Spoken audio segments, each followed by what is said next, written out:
Misangpot sa usa ka trahedya ang pagkuha lang unta og tools sa usa ka atabay sa Ipil, Zamboanga, Sibugay. Human namatay ang upat ka magparyente. Human nalumos sa maong atabay diyang nakuryente. Gumikan sa grounded nga submersible pump nga taod-taod na nilang gimuntar.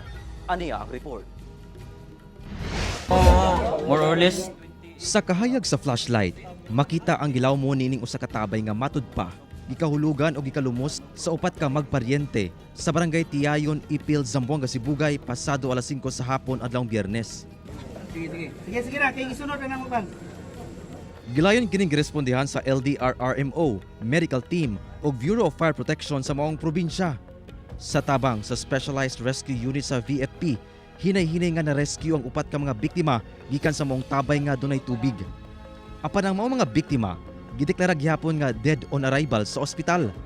Saysay sa kabanay sa mga biktima. Buot unta kuwaon ni alias Jason, 27 anyos, ug ugangan nga lalaki ini nga si Norben Sr., 48 anyos ang ilang martilyo ug chisel nga dugay na nga anaa sa tabay nga dunay gilawmon nga 28 feet. Ang maong atabay, taod-taod nang dunay naka-install nga submersible pump. Dihang minaog si alias Jason, nakuryente kini og nahulog human nabuhian ang ikuptan nga PC. Luwason unta siya ni alias Norben Sr., apan hasta siya nakuryente og nahulog.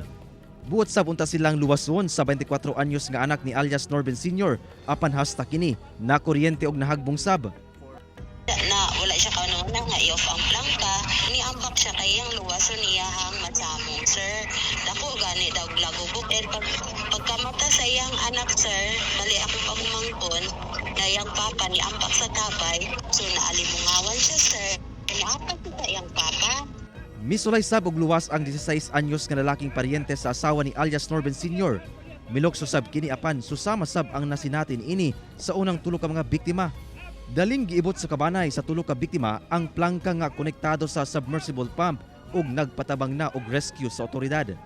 Matud pa sa BFP, posibleng nakasinati og ground fault ang maong submersible pump hinungdan sa pagkakuryente sa mga biktima. Characteristic niya, hindi naman agad-agad yan nag-ground. Pero pag may leaking yan, sir, tapos na may na-hit ng isang matigas na bagay, possible reason for magiging ground sa sir, karoon na fault.